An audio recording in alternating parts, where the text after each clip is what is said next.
Audiolibro. En este espacio podrás seguir capítulo tras capítulo la impresionante vida de San Juan María Vianney.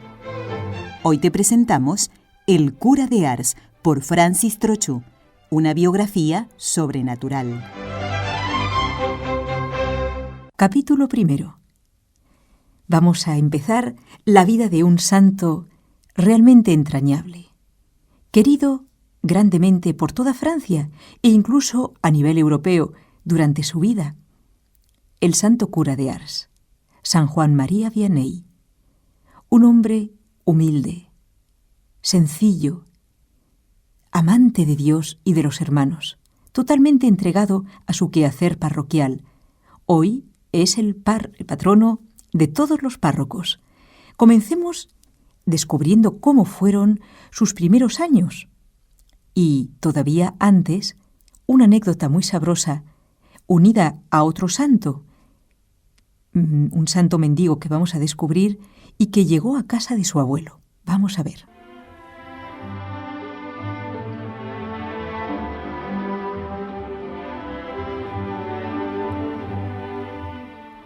Pedro Vianney, esposo de María Charabé, vivía en Dardilly, pueblo situado en las alturas cercanas a Lyon, en el sur de Francia. Era un agricultor acomodado y buen cristiano. Acogía con amable hospitalidad a cuantos pobres llamaban a su puerta.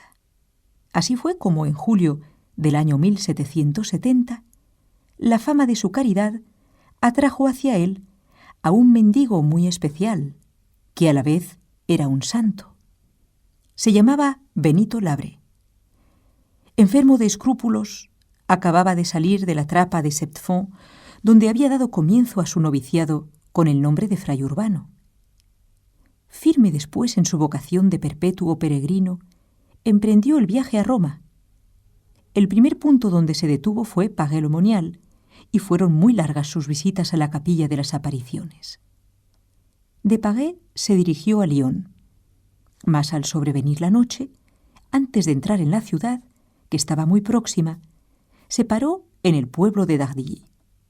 Varios pobres se encaminaban a casa de Pedro Vianney, conociendo su gran caridad, y a ellos se juntó el santo mendigo.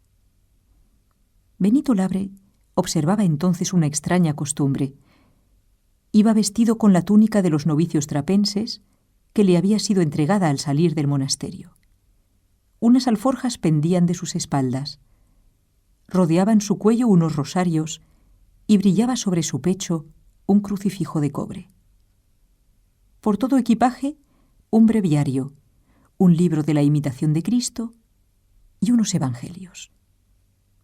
Con tales atavíos penetró en el cercado que estaba delante de la casa de los Vianney. El dueño lo acogió como solía acoger a todos los pobres, y los hijos miraban con compasión a aquel desheredado de la fortuna, en cuya persona sus padres les habían enseñado a ver al mismo Jesucristo. Mateo, uno de los 5 hijos, que más tarde sería el padre del santo cura de Ars, se hallaba también presente. Sin sospechar que él había de ser padre de otro santo, contemplaba al joven mendigo, tan pálido y tan suavemente expresivo, cuyos dedos no dejaban ni un momento las cuentas del rosario. En aquella espaciosa cocina de campo, no lejos de la elevada chimenea, donde 16 años más tarde el niño predestinado calentaría sus pies, Benito Labre y sus compañeros de pobreza mezclados con los Vianney tomaron asiento alrededor de la olla en que hervía la sopa. Se sirvió después tocino con legumbres y, dichas las gracias y las oraciones de la noche, subieron los transhumantes a una habitación situada sobre el horno del pan para dormir en un buen jergón de paja. Al día siguiente, al partir, se mostraron todos agradecidos, mas uno de ellos, el joven de 20 años, de facciones delicadas y maneras cultas, manifestó su gratitud en términos que dejaban entrever una instrucción esmerada y una piedad profunda. Poco después, ¿cuál no fue la sorpresa de Pedro Vianney cuando recibió una carta del pobre peregrino? Benito era muy parco en escribir. Hubo de serle, por tanto, muy grata la hospitalidad del Dardilly. Tal vez, iluminado por Dios, presintió también al Hijo de bendición que para siempre había de hacer ilustre aquella morada.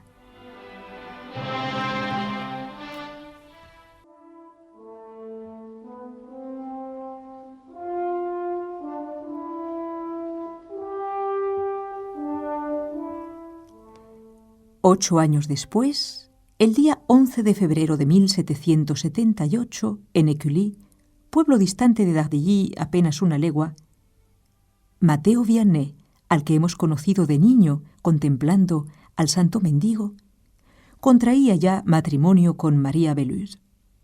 Si Mateo era un ferviente cristiano, su joven esposa aportaba como la mejor de las dotes una fe práctica e ilustrada. Dios bendijo aquella unión. Tuvieron 6 hijos, los cuales, según costumbre edificante de aquellos tiempos, fueron, ya antes de nacer, consagrados a la Santísima Virgen. Catalina, que se casó muy joven y murió santamente poco tiempo después. Juan María, que voló al cielo a la edad de 5 años. Francisco, el futuro heredero del patrimonio familiar. Juan María, que andando el tiempo no será conocido sino con el nombre de cura de Ars. Margarita, la única de los hermanos Vianney que sobrevivirá, y en mucho a su santo hermano. Y finalmente un segundo Francisco, apodado Cadet, es decir, Benjamín, el cual, al ingresar en el ejército, saldrá de Dardilly para no volver más. Venido al mundo a medianoche, el día 8 de mayo de 1786, 3 años antes de la tremenda Revolución Francesa, Juan María fue bautizado el mismo día. Fueron padrinos su tío paterno, también de nombre Juan María Vianney, y la esposa de éste, Francisca Martinón. El padrino, sin leer en lo futuro, se contentó con dar sus propios nombres al ahijado. Desde que el recién nacido, más amado quizás que los otros, pudo dirigir sus miradas al mundo exterior, comenzó a complacerse su madre en mostrarle el crucifijo y las imágenes piadosas que adornaban la estancia. Cuando sus bracitos pudieron moverse con alguna libertad fuera de las mantillas, empezó a llevarle su mano de la frente al pecho y del pecho a los hombros. Muy pronto el pequeñuelo adquirió hábito de ello. En cierta ocasión, contaba entonces 15 meses, habiéndose olvidado su madre, antes de darle la sopa, de hacerle trazar la señal de la cruz, el pequeño se negó a abrir los labios e hizo varias veces que no con la cabeza, como lo suelen hacer algunos bebés. Pero su madre entendió enseguida lo que aquello significaba. Le tomó por la mano y los labios fuertemente cerrados se abrieron por sí mismos. ¿Es que Juan María Vianney dio ya desde la cuna inequívocas señales de santidad, como se dice de otros santos? Ninguno de los testimonios que se conservan habla de tal prodigio. Sin embargo, puede afirmarse que en la vida piadosa fue un niño precoz y respondió mejor que sus hermanos y hermanas a los cuidados de su excelente madre. Era una de aquellas naturalezas privilegiadas que caminan fácilmente hacia Dios. A la edad de 18 meses, cuando la familia se reunía para las oraciones de la noche, el pequeño se arrodillaba espontáneamente entre los demás y juntaba con devoción sus manitas. Su piadosa madre lo acostaba enseguida, y antes de darle el último abrazo, se inclinaba sobre él, le hablaba del niño Jesús, de la Santísima Virgen, del ángel bueno. El niño se dormía al suave murmullo de la voz de su madre.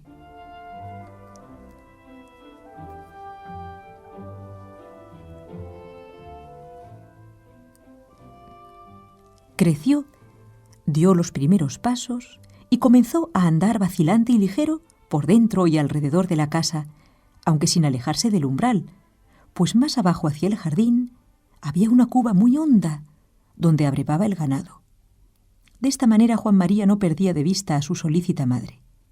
Esta, mientras se ocupaba de los quehaceres domésticos, iba instruyendo a su hijito con palabras sencillas y expresiones a su alcance. Así fue como aprendió el Padre Nuestro y el Ave María, las nociones elementales sobre Dios y el alma. El niño, a su vez, cada día más despierto, hacía a su madre inocentes preguntas. Lo que más le interesaba eran los misterios de la infancia de Jesús, especialmente la Natividad, el pesebre, los pastores. Poco a poco, estas ingenuas pláticas se alargaron hasta la noche. Para oír contar la historia sagrada, Juan María permanecía en vela con su madre y con Catalina, la más piadosa de sus hermanas. A veces se arrodillaba en el suelo, juntaba sus manos y las ocultaba entre las de su madre. Cuando los días eran largos, su padre, Mateo Vianney, marchaba al campo muy de mañana. Más tarde se le juntaba su esposa con todos los hijos. Catalina y Francisco, con una vara en la mano, les precedían algunos pasos, espoleando hacia adelante las vacas y las ovejas de la granja.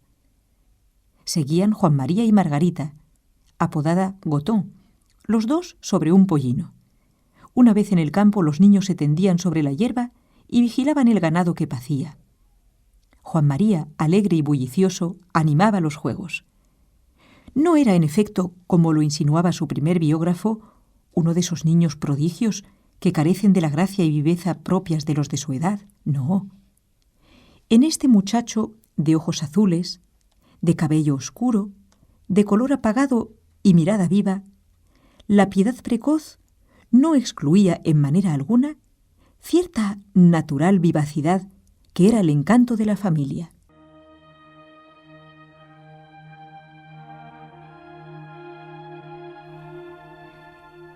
Nos dicen los que le conocían bien que había nacido con un carácter impulsivo y tuvo más tarde necesidad de largos y meritorios esfuerzos para adquirir la perfecta dulzura.